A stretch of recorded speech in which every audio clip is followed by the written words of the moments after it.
अब की बार ट्रंप सरकार विदेशों में जाके एक राष्ट्रपति का गुणगान करना, उसके लिए कैंपेन करना, ये अपने आप में कितना उचित है, इसको सोचना चाहिए।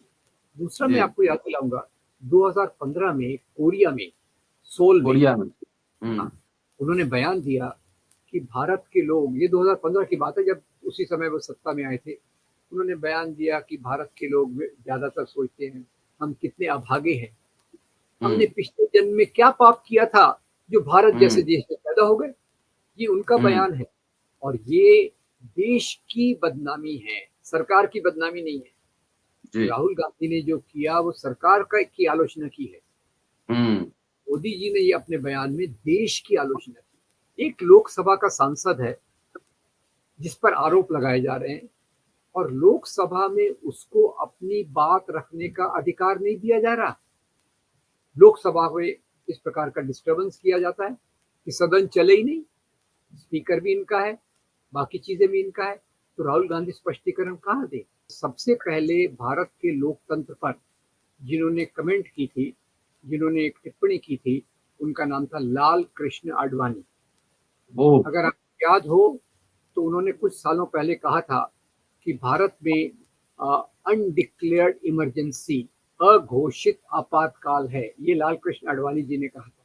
कैम्ब्रिज यूनिवर्सिटी जहाँ से वो पढ़े हुए थे, वहाँ उनको बुलाया गया, विजिटिंग है वहाँ के वो। तो उन्होंने वहाँ पूरे स्पष्टवादिता से जो बातें यहीं कही वही बातें कही, कुछ नया उसमें उन्होंने नहीं कहा। पर अब वो ऐसा है कि अंतर्राष्ट्रीय मंच पे आप बोल रहे हैं तो अंतर्राष्ट्रीय मीडिया आपको पूरा सुन रहा है, और उसका जो एक प्रभाव होता है वो अलग प्रकार से हुआ।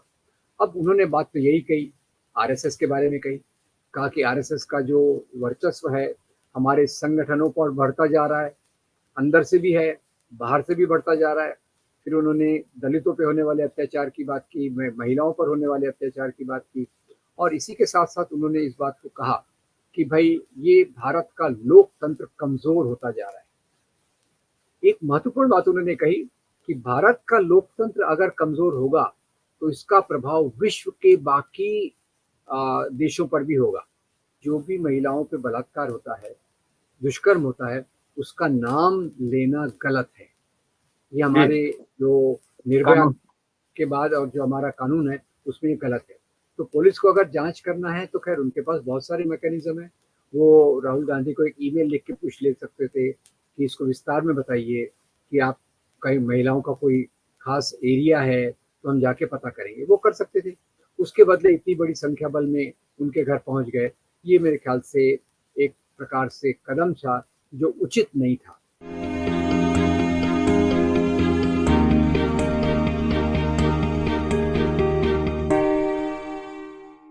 क्या राहुल गांधी भाजपा सरकार, मोदी लेड भाजपा सरकार पर भारी पड़ रहे हैं? कौन कर रहा है देश का अपमान?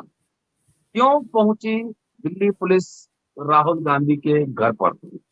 क्या यह अघोषित आपातकाल है? विरोध के हर स्वर पे, हर स्तर पर और हर लेवल के एक्टिविस्ट और नेता को उसको दबाने की कोशिश है?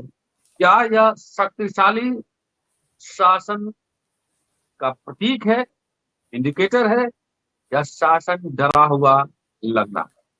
दोस्तों, रतनलाल बोल रहा हूं और आप देख रहे हैं अम्बेडकर नामा। आज इन्हीं सब मसलों पर इस एपिसोड में चर्चा कर रहा हूं, और इस चर्चा में शामिल है प्रोफेसर राम पुनियानी साहब। लगातार अम्बेडकर नामा पर आप सुनते हैं, खूब सुनते हैं उनको, और इनसे समझने की कोशिश करेंगे। देश भर में भ्रमण करते हैं, लिखते हैं, पढ़ते हैं, बोलते हैं, समझते हैं, और इनसे बात करना हर समय हमारे लिए ज्ञान वर्धक होता है। उम्मीद है कि आपके लिए भी यह ज्ञान वर्धक हो। इसलिए इस पूरे इन मसलों पर प्रोफेसर पुनियानी साहब से चर्चा करने वाला हूँ। पूरा वीडियो देखते, सुनते और शेयर सब्सक्राइब करते रहिएगा। स्वागत है सर अम्बेडकर नामा में। बहुत धन्यवाद रतनलाल। पार्लियामेंट में गतिरोध है, और लगता है कि राहुल गांधी ने अंग्रेजी में भाषण दिया था, और जो सरकार और बीजेपी समर्थक हैं, पता नहीं कितनी अंग्रेजी समझते हैं। जी। जी देखिए, मेरे ख्याल से जब से भारत जोड़ो यात्रा चालू हुई है, राहुल गांधी का इमेज एकदम बदल गया है। जी। और उन्होंने राहुल भारत जोड़ो यात्रा के बाद तो देखिए, जब से भारत जोड़ो यात्रा हुई है, भारत जोड़ो यात्रा से राहुल गांधी का इमेज एकदम बदल गया है। जी। और उन्होंने तब से लगातार जो मुद्दे उठाए हैं, वो मुद्दों से वो हटे नहीं हैं। अगर आप हम्म। याद रखें, तो भारत जोड़ो यात्रा के पहले भी उन्होंने अडानी का मुद्दा उठाया था। भारत जोड़ो यात्रा के दौरान अडानी का मुद्दा, महंगाई का मुद्दा, बेरोजगारी का मुद्दा, किसानों के सवाल, महिलाओं की सुरक्षा, आदिवासियों के अधिकार, सब बातों पर उन्होंने खुल के बात की। अब पहले इसी को आर हम एस देख लें। इंक्लूडिंग आर एस एस में बहुत आक्रामक बोला वो। जी, और मेरे ख्याल से आरएसएस पे पूरा स्पष्टवादिता से बोलने वाले वो अकेले एक व्यक्ति हैं। कांग्रेस के अंदर भी ज़्यादा लोग बोलते नहीं हैं। और जो क्षेत्रीय पार्टियां अभी प्रतिस्पर्धा कर रही हैं कि प्राइम मिनिस्टर कौन बनेगा, उनमें से कभी किसी की ज़्यादा इसके बारे में सुनाई नहीं देता। तो राहुल गांधी ने स्पष्ट रूप से, भी मैं बताऊंगा कि लंदन में बाद में क्या हुआ, उसके पहले थोड़ा एक देख लेते हैं कि यात्रा के अंत में जब वो कश्मीर में थे, तो उन्होंने कहा था कि मुझे बहुत सारी महिलाएं मिलने आई कश्मीर में, और उन्होंने कहा कि हमारे साथ दुष्कर्म हुआ है। अब राहुल गांधी ने जब ये बात कही तो काफ़ी दुखी हृदय से कही। उसको करीब आज 2 महीने हो गए होंगे। दिल्ली पुलिस वहाँ पहुँच गई बड़ी संख्या में, उनसे इसकी जांच करने कि भाई वो कौन सी महिलाएं हैं, उनका नाम बताइए, ताकि हम इसको जांच आगे कर सकें। तो मैं रतनलाल जी आपको एक बात दिलाना चाहता हूँ याद, कि जो भी महिलाओं पे बलात्कार होता है, दुष्कर्म होता है, उसका नाम लेना गलत है। ये जी। हमारे जो निर्भया कानून। के बाद और जो हमारा कानून है, उसमें ये गलत है। तो पुलिस को अगर जांच करना है तो खैर उनके पास बहुत सारे मैकेनिज्म है। वो राहुल गांधी को एक ईमेल लिख के पूछ ले सकते थे कि इसको विस्तार में बताइए, कि आप कहीं महिलाओं का कोई खास एरिया है तो हम जाके पता करेंगे, वो कर सकते थे। उसके बदले इतनी बड़ी संख्या बल में उनके घर पहुंच गए, ये मेरे ख्याल से एक प्रकार से कदम था जो उचित नहीं था।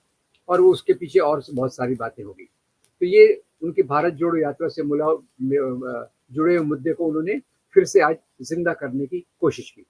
अब इसमें हम जाते हैं इंग्लैंड, कैम्ब्रिज यूनिवर्सिटी, जहाँ से वो पढ़े हुए थे। वहाँ उनको बुलाया गया, विजिटिंग है वहाँ के वो। तो उन्होंने वहाँ पूरे स्पष्टवादिता से जो बातें यहीं कही वही बातें कही, कुछ नया उसमें उन्होंने नहीं कहा। पर अब वो ऐसा है कि अंतर्राष्ट्रीय मंच पे आप बोल रहे हैं, तो अंतर्राष्ट्रीय मीडिया आपको पूरा सुन रहा है, और उसका जो एक प्रभाव होता है वो अलग प्रकार से हुआ। अब उन्होंने बात तो यही कही, आरएसएस के बारे में कही, कहा कि आरएसएस का जो वर्चस्व है हमारे संगठनों पर बढ़ता जा रहा है, अंदर से भी है, बाहर से भी बढ़ता जा रहा है। फिर उन्होंने दलितों पे होने वाले अत्याचार की बात की, महिलाओं पर होने वाले अत्याचार की बात की, और इसी के साथ साथ उन्होंने इस बात को कहा कि भाई ये भारत का लोकतंत्र कमजोर होता जा रहा है। एक महत्वपूर्ण बात उन्होंने कही कि भारत का लोकतंत्र अगर कमजोर होगा तो इसका प्रभाव विश्व के बाकी देशों पर भी होगा। रतनलाल जी, मैं ये बता रहा था कि भारत के लोकतंत्र दुनिया के लिए एक रोशनी है, क्योंकि जो भी देश 1950 के आसपास आज़ाद हुए, वो सब भारत की तरफ देखते हैं कि भारत ने लोकतंत्र के रास्ते पर चलकर कैसे प्रगति की और कैसे उसमें जगह है। ये अभी तक की बात थी, 15-20 साल तक पहले की बात है। जी। पर अभी जो जिस प्रकार के हालात चल रहे हैं, उसमें अगर आप देखें तो दुनिया में ऐसे बहुत सारे संगठन हैं जो निष्पक्ष हैं और लोकतंत्र के विचार, सिविल लिबर्टीज, नागरिक अधिकार ये विकसित हों, इसके लिए वो दुनिया भर के देशों की मॉनिटरिंग करते रहते हैं।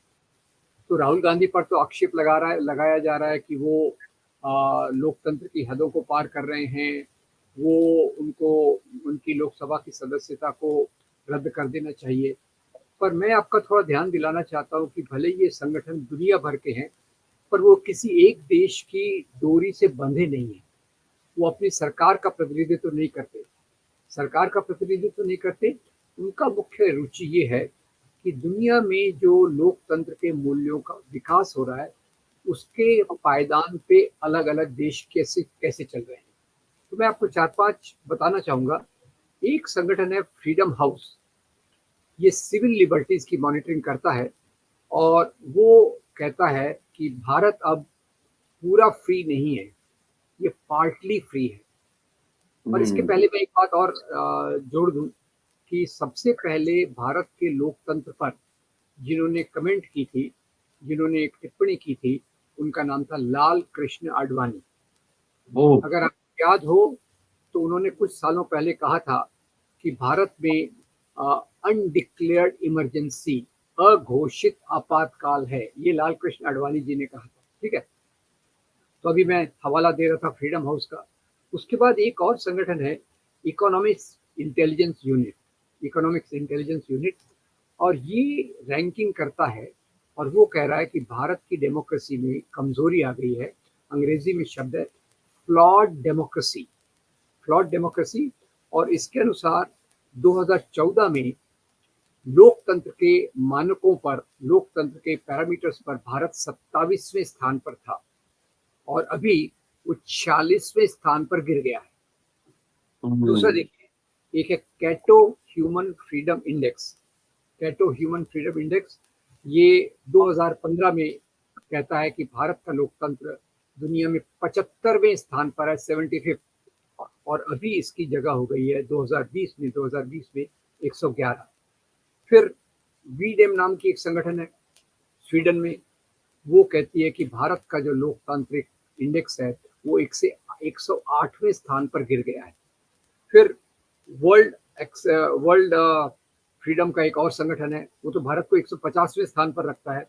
और इसी के साथ साथ मैं जोड़ दूं कि अभी एक क्रिश्चियंस लोगों की सुरक्षा के बारे में एक संगठन है जो ओपन डोर्स के नाम से काम करता है। ओपन डोर्स ने पिछले 2-3 साल से एक लिस्ट बनाई है कि दुनिया के किन देशों में क्रिश्चियन लोगों का रहना मुश्किल से भरा है, और उसमें वो 10 देशों में भारत की लिस्ट भी है। साथ में ये भी जोड़ दूं कि अभी जो हाथरस का कांड हुआ, दलितों पे जो हो रहा है, महिलाओं पे जो हो रहा है, हाथरस का कांड उसका एक मानक है, इंडेक्स है। हाथरस का कांड हुआ, किसको पकड़ा गया, किसको नहीं पकड़ा गया, केस कैसे बनाया गया, वो व्यवस्था का सवाल है। आखिर में तीनों आरोपियों को छोड़ दिया गया, यानी वो कांड किसी ने किया ही नहीं था। तो ये हमारी व्यवस्था दलितों के बारे में और स्त्रियों के बारे में। तो आज जो राहुल गांधी के पीछे जो हो हल्ला किया जा रहा है, वास्तव में क्योंकि उन्होंने देश की आवाज़ को सुनी है, भारत जोड़ो यात्रा के बाद उनका संपर्क सब लोगों से आया और उसके आधार पर उन्होंने अपनी बात को रखा। अभी ये बात को मैं फिर से रेखांकित कर दूं कि अभी जो पुलिस उनके घर पहुंची, पुलिस के वहां पहुंचने की क्या जरूरत है। राहुल गांधी ने भारत जोड़ो यात्रा जब कश्मीर पहुंची तो बयान दिया कि कई महिलाएं उनके पास आई जिन्होंने कहा उनके साथ दुष्कर्म हुआ है। अब राहुल गांधी के इस बयान को आप सीरियसली ले रहे हैं, अच्छी बात है, पर आपको पता होना चाहिए, पुलिस को पता होना चाहिए कि इन पीड़िताओं के नाम को सार्वजनिक नहीं किया जाता जी। वो अपना एक अपराध है। और पुलिस को अगर ज्यादा इंक्वायरी करनी थी तो राहुल गांधी से ईमेल के माध्यम से पूछ लेते कि आप क्या कह रहे थे, कौन सा क्षेत्र है, हम वहां जाके और जानकारी पता करेंगे ताकि इस प्रकार की घटनाएं ना हो। तो वो एक तरफ है, न्याय की तलाश एक तरफ है, और राहुल गांधी को एक तरफ से कॉर्नर में ढकेलने की कोशिश दूसरी तरफ है। मैं बताना चाहूंगा कि राहुल गांधी का जो इमेज है वो काफी बदल गया है, और जो 8 साल पहले था, 10 साल पहले था, इसके बीच उन्होंने जो सामाजिक कार्यकर्ताओं से जो मिलते रहे, और खासतौर से भारत जोड़ो यात्रा के दौरान उनका मुख्य काम मन की बात बोलना नहीं था। उनका मुख्य काम था लोगों की बातों को, लोगों की पीड़ाओं को, लोगों के दर्द को सुनना, उसको आत्मसात करना और उसके आधार पे अपनी बात को कहना। तो उन्होंने इसी बात को कहा है जिसके कारण अलग अलग प्रकार के लोग उन पर, अभी उन्होंने कहा भारत में लोकतंत्र कमजोर हो रहा है, उसका सबसे बड़ा उदाहरण तो अभी दिख रहा है। एक लोकसभा का सांसद है जिस पर आरोप लगाए जा रहे हैं, और लोकसभा में उसको अपनी बात रखने का अधिकार नहीं दिया जा रहा। लोकसभा में इस प्रकार का डिस्टर्बेंस किया जाता है कि सदन चले ही नहीं, स्पीकर भी इनका है, बाकी चीजें भी इनका है, तो राहुल गांधी स्पष्टीकरण कहाँ दे। तो ये एक चीज हमें याद रखना चाहिए कि लोकतंत्र का सबसे बड़ा मानक होता है विपक्ष की आवाज सुनना, मीडिया की आवाज सुनना। खैर, मीडिया का एक बड़ा तबका तो अभी गोदी मीडिया के रूप में सरकार के गुणगान करता है, पर जैसे जो आपके जैसे जो बहुत सारे चैनल खड़े हो गए हैं, इनकी आवाज सुनना, विपक्ष की आवाज सुनना, वही लोकतंत्र का एक मुख्य मानदंड होता है। रतन लाल जी, अगर आप मुझे परमिट करें तो मैं 2-3 घटनाएं आपको बताना चाहता हूँ हाँ हाँ, बताएं ना सर, बताएं। कि भारत की स्थापना के समय जब पहले अंबेडकर जी का संविधान लागू हुआ और नेहरू ने एक कोशिश करके एग्जीक्यूटिव यानी कार्यपालिका किस प्रकार से काम करना चाहिए, उसके 2-3 उदाहरण मैं देना चाहूंगा। एक तो आप जानते होंगे, उस समय शंकर्स वीकली नाम की एक कार्टून की पत्रिका थी और शंकर मेरे ख्याल से भारत के महानतम कार्टूनिस्ट में से एक थे, एक हैं। तो वो अपनी मैगजीन में जवाहरलाल नेहरू के खिलाफ नियमित रूप से कार्टून बनाते थे। जी अब बात जवाहरलाल नेहरू की नजर में आई, जी। उन्होंने कुछ कार्टून देखे तो उन्होंने अपने सेक्रेटरी को कहा, भाई जरा शंकर जी को बुलाइए। अब शंकर जी को फोन गया कि क्या आप जहमत करेंगे कि आप प्रधानमंत्री के ऑफिस में आए। अब आज का वक्त होता और प्रधानमंत्री के ऑफिस से ऐसा होता तो कार्टूनिस्ट तो डर जाता। वो हम्म। जैसी हालत है वो गए। अब नेहरू जी ने उनका गर्मजोशी से स्वागत किया और उनको मुबारकबाद दी कि आप इतने अच्छे कार्टून बनाते हो। मेरी शिकायत ये है कि आपके कार्टून मुझ तक जल्दी पहुंचते नहीं है। आपके हम्म। कार्टून से मैं सीखना चाहता हूँ कि मेरी कहाँ गलती है, मैं उसको कहाँ सुधारूं। एक दूसरा, आपको याद होगा उस समय हिंदी को राष्ट्रभाषा बनाने की कोशिश चल रही थी, तो पेरियार या जो तमिलनाडु के प्रतिनिधि थे, उन्होंने डिबेट सुना और अंत में कह दिया कि भाई अगर हिंदी को लादा गया तो हम देश से अलग हो जाएंगे। देखिए कितनी बड़ी हम्म। बात। अब नेहरू ने उसका क्या जवाब दिया? नेहरू जी उनके बाजू से गुजरे, हंसकर उनके साथ हाथ मिलाया, बोले हम इस पर और आगे चर्चा करेंगे। और तीसरी घटना देखिए, नेहरू जी जब पार्लियामेंट में एक दिन अटल बिहारी वाजपेयी ने खूब जमकर उनको लताड़ा, आलोचना की और शाम को किसी और कार्यक्रम में जवाहरलाल नेहरू और अटल बिहारी वाजपेयी का आमना सामना हो गया। तो जवाहरलाल नेहरू ने उनसे हाथ मिलाया और बड़े मुस्कुरा कर कहे, यार तुमने तो आज पार्लियामेंट में कमाल का भाषण दिया। ये होता है जी लोकतंत्र, जी जहाँ जी। राज्य का मुखिया अपने आलोचकों की बात को सुनकर, समझकर, आदर के साथ खुद की नीतियों को बदलना चाहता है। आपको नहीं बदलना, उसका जस्टिफिकेशन होना चाहिए। बदलना है, उसका जस्टिफिकेशन, उसका एक वैधता होनी चाहिए। तो ये इसलिए मुझे लग रहा है कि आज खास तौर से भारत जोड़ो यात्रा के बाद कई लोगों में साहस आ गया है, अपनी बात को रखें। और उसमें साहस में सबसे बड़ा जो इजाफा हुआ है वो चंद्रचूड़ जी के चीफ जस्टिस बनने के बाद हुआ है। आपको याद होगा, चंद्रचूड़ जी जी ने कहा कि मैं जब तक चीफ जस्टिस हूँ, मैं भारत के संविधान की रक्षा करने के लिए पूरी पूरी कोशिश करूंगा। ये एक सलाम करने लायक बात है। और जी। दूसरी एक और बात बता दूं, सुप्रीम कोर्ट के 2 जज की बेंच ने अभी एक फैसला दिया था, मैं आपको याद दिलाना चाहता हूँ। फैसला क्या था? एक कोई बीजेपी के सांसद या बड़े लीडर हैं, उन्होंने मुकदमा डाला, उन्होंने पिटीशन फाइल की कि ये अलग अलग नाम क्यों बदल रहे हैं, इलाहाबाद से प्रयागराज, फैजाबाद से अयोध्या। एक साथ एक कमीशन बना दीजिए और सब जगह जहां मुसलमानों के नाम है उसको हटा दीजिए। तो हम्म। जज साहब लोगों ने क्या फैसला दिया सुनिएगा रतन लाल जी। जी। जज लोग कहते हैं कि ये बहुत गलत मांग है, आप देश को पीछे ढकेल रहे हैं। आप आगे आने वाली जनरेशन को क्या इतिहास के चक्र में बांधकर समाज की गति को रोकना चाहते हैं? ये जजेस का फैसला है कि ऐसे मुद्दों को आप क्यों उठा रहे हैं। तो ऐसा सुनने के बाद एक उम्मीद की किरण भी जगती है कि भारत के लोकतंत्र की इतनी गहराई है कि वो अपने आप को संभाल लेगा, अपने आप को बचा लेगा। ऐसा कई बार मुझे लगता है। सर आपने कहा कि जितने फॉरेन एजेंसीज हैं जो कि बहुत ही स्टैंडर्ड एजेंसी हैं और भारत की डेमोक्रेसी पे लगातार सवाल उठा रहे हैं, लेकिन जी, सरकारी लोगों का मतलब बीजेपी वाले लोगों का कहना है कि ये सब विदेशी साजिश है भारत को बदनाम करने की। अब देखिए वो एक हिंदी में मुहावरा है, अच्छा अच्छा गप, कड़वा कड़वा थू। जब विदेशों में कोई गल्फ के एक नवाब साहब इनको अवार्ड देते हैं तो बहुत बड़ा उसमें हो हल्ला होता है। हम्म। ज्यादातर हो हल्ला होता है कि देखो विदेशों में हमारा क्या नाम है। विदेशों में हम्म। अमेरिका के राष्ट्रपति की जाके ये वकालत प्रचार। करते हैं, की बार प्रचार करते हैं, अब की बार ट्रंप सरकार। तो और हम्म ये भी दावा करते हैं कि विदेशों में भारत की प्रतिष्ठा बढ़ गई। अब जब प्रतिष्ठा बढ़ गई की बात करते हैं तो एजेंसियों की भी तो बात सुनिए, ये भी तो उसी का हम्म भाग है। यानी जो आपकी तारीफ करे वो सही है, जो आलोचना करे वो विदेशी है, वो गलत है। जी। तो बात इस प्रकार की बात तो चलती नहीं। आपको पूरी बात को एक साथ लेकर चलने की जरूरत है। उसमें मोदी साहब जब से प्रधानमंत्री बने हैं तब से जी विदेश में कई बार कंट्रोवर्शियल भाषण दे चुके हैं, स्टेटमेंट। जी जी जी। अब ये लेकिन जो उससे भारत, जी जी, उससे भारत की छवि खराब नहीं हुई।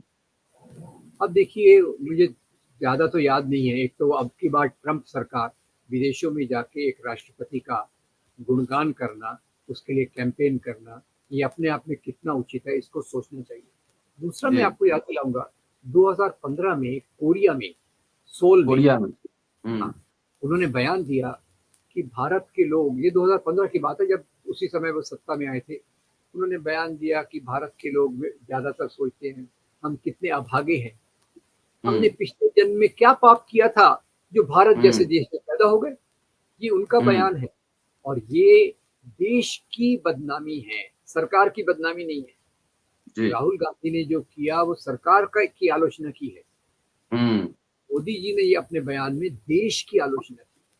तो ये दोनों में भी हम्म आप समझिए। और ऐसे उन्होंने कई बार कहा देश में जो करप्शन है उसके बारे में बयान दिए, यानी अपने। और ये तो कहते रही हैं कि पिछले 70 साल में भारत में कुछ भी नहीं हुआ, देश में जो कुछ हो रहा है 2014 के बाद हो रहा है। क्योंकि शायद इनको पता भी नहीं होगा कि आईआईटीज की स्थापना पहले हुई, इसरो की स्थापना पहले जी। हुई, Bhilai steel plant, Durgapur steel plant, fertiliser factories, ये सब पहले बने थे। तो ये यूनिवर्सिटीज। यूनिवर्सिटी जिसमें आप और हम पढ़कर निकले हैं, जिसके कारण आज भारत का सॉफ्ट मैन पावर दुनिया में सबसे लीडिंग है। रतनलाल जी, मैं आपको बता दूं, भारत जी के जो बड़े बड़े प्रतिष्ठित दुनिया के संगठन हैं, उनमें भारत के मूल के लोगों को जगह इसलिए मिल रही है कि नेहरू ने जो पॉलिसीज करके उच्च स्थानों का निर्माण किया, जो साइंटिफिक एस्टेब्लिशमेंट्स को खड़ा किया, ये उसके कारण। और ये जी। लगातार बदनामी करते रहते हैं कि मेरे आने के पहले कुछ भी नहीं था, मेरे आने के बाद ही सब चालू हुआ। तो ये भी एक सोचने की बात डेमोक्रेसी का मतलब है वैचारिक विभिन्नताओं के बाद भी साथ रहना, लेकिन जिस तरीके से सरकार जर्नलिस्ट, एक्टिविस्ट, एकेडमिशियन जो क्रिटिक हैं उसको है। जी दबाने के साथ साथ अब तो राहुल गांधी की सदस्यता खत्म करने और घर पे पुलिस भेजना, मुझे ये समझ में नहीं आता कि यह एक मजबूत सरकार का सिम्टम है या एक डरे हुए सरकार का सिम्टम है। देखिए, मुझे आपने ये बहुत महत्वपूर्ण बात कही। मुझे लगता है मजबूत सरकार आलोचना को स्वीकार करती है। मैंने जी। आपको नेहरू के 3 उदाहरण दिए, ऐसे बहुत उदाहरण होंगे। वो मजबूती का उदाहरण था। जी। मैं कोई गलती कर रहा हूँ, आप मेरी आलोचना कर रहे हैं, मैं इसको नम्रता से स्वीकार करूँ, वो मजबूती है।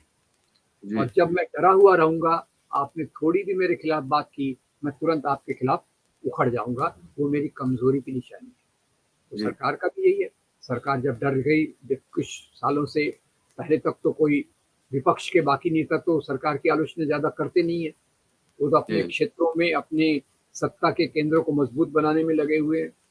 जबकि राहुल गांधी लगातार अडानी के बारे में बोलते रहे हैं, चाइना के बारे में बोलते रहे हैं, और हम्म सरकार की जो लोकतंत्र की कमजोरी आ रही उसके बारे में बोलते रहे। तो सरकार को अभी एक प्रकार से विचलित हो गई है कि ये क्या है, ये सच्चा बात बोलने वाले की हिम्मत किसमें आ गई। अभी तक तो हम हम्म निष्पक्ष रूप से चल रहे थे। तो वो एक मजबूती का उदाहरण नहीं है, ये उदाहरण है एक प्रकार के डर का। जी। जी। जी। 24 चुनाव नजदीक आ रहा है जी और विपक्ष में अभी तक वो तालमेल दिख नहीं रहा। क्या आप समझ रहे हैं कैसे क्या होगा? देखिए, इसमें 2-3 बातें हैं। एक तो एक सामान्य कार्यक्रम बनाने की जरूरत है, और उसके जी। लिए भी शायद किसी को इनिशिएटिव लेना चाहिए, मुख्य रूप से हम्म, कांग्रेस को इनिशिएटिव लेना चाहिए कि हमारा कार्यक्रम क्या है। हम जी। सत्ता पे आ गए तो हम किन मुद्दों पर ख्याल करेंगे। गरीबी, भुखमरी, किसानों के सवाल, और लोकतंत्र को मजबूत करना। एक तो कॉमन मिनिमम प्रोग्राम बनाने के लिए कांग्रेस को सामने आना चाहिए। दूसरा, इसके रास्ते में 2 अड़ंगे हैं। एक तो कांग्रेस ने के कुछ नेता शुरू से अपना दावा पेश कर रहे हैं कि हम मुखिया रहेंगे, हम केंद्र में रहेंगे, वो गलत है। अभी तो बात होनी चाहिए कि हम सब साथ में आए, अपने लक्ष्य को प्राप्त करें और उसके बाद हम तय करेंगे कि प्राइम मिनिस्टर कौन बनेगा, बाकी मिनिस्ट्रीज किसके पास रहेंगी और वो हमारी जो जिस प्रकार से मजबूती होगी उस प्रकार से होना चाहिए। ये 2 चीज़ें कांग्रेस के पाले में हैं जो उसने करना चाहिए, जो उसने नहीं किया ये उसके ऊपर एक आरोप होना चाहिए। और दूसरी तरफ कुछ क्षेत्रीय नेता हैं, ईगो बहुत बड़ा है, प्राइम मिनिस्टर से कम बनने की आकांक्षा नहीं है, तो इसीलिए जहाँ मौका मिलता है गोवा में, गुजरात में, नॉर्थ ईस्ट में, बिहार में जाके अपने कैंडिडेट्स को खड़ा कर देते हैं।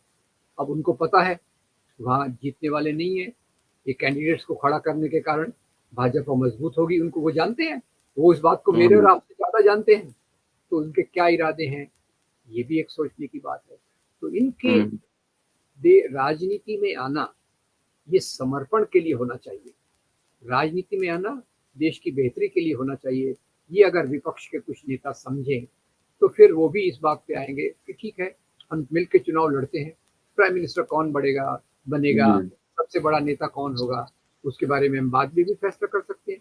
आपको पता होगा कि गुजराल जब प्राइम मिनिस्टर बने तो मध्य रात्रि को उनको फोन गया था, वो तो थे भी नहीं वहां, कि हमने फैसला किया है कि आप प्राइम मिनिस्टर बनेंगे, देवेगौड़ा प्राइम मिनिस्टर बने। तो ये प्राइम मिनिस्टर के साथ दुय्यम होना चाहिए।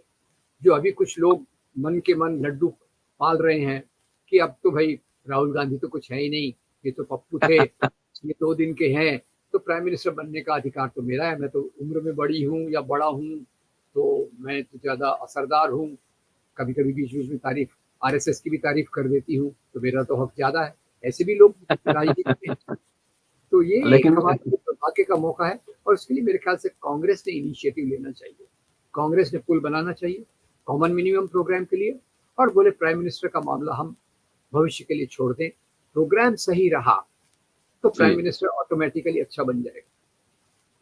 तेलंगाना के मुख्यमंत्री की बेटी कविता ने यह आह्वान किया है कि वो कांग्रेस को लीड करना चाहिए। जी, वो भी है, वो भी है। ये सब चीजों का एक संतुलन बनाए रखना चाहिए और उसमें अगर कांग्रेस लीड करके कम से कम इस बात पे लीड करे कि हम मिलते हैं, कार्यक्रम तय करते हैं, प्राइम मिनिस्टर की बात हम अभी नहीं करते। जी। अगर हम सत्ता पर आते हैं तो हम बाद में सोचेंगे। सबसे ज्यादा जरूरी है कॉमन एनिमी को, कॉमन शत्रु को पहचानना और उसको शिकस्त देना, बाद में कौन बनेगा प्रधानमंत्री देखा जाएगा। शुक्रिया सर। और दोस्तों, प्रोफेसर राम पुनियानी साहब हैं, लगातार बेबाकी से अपनी बात रखते हैं। पूरा वीडियो देखिए, सुनिए और शेयर करते रहिएगा। शुक्रिया।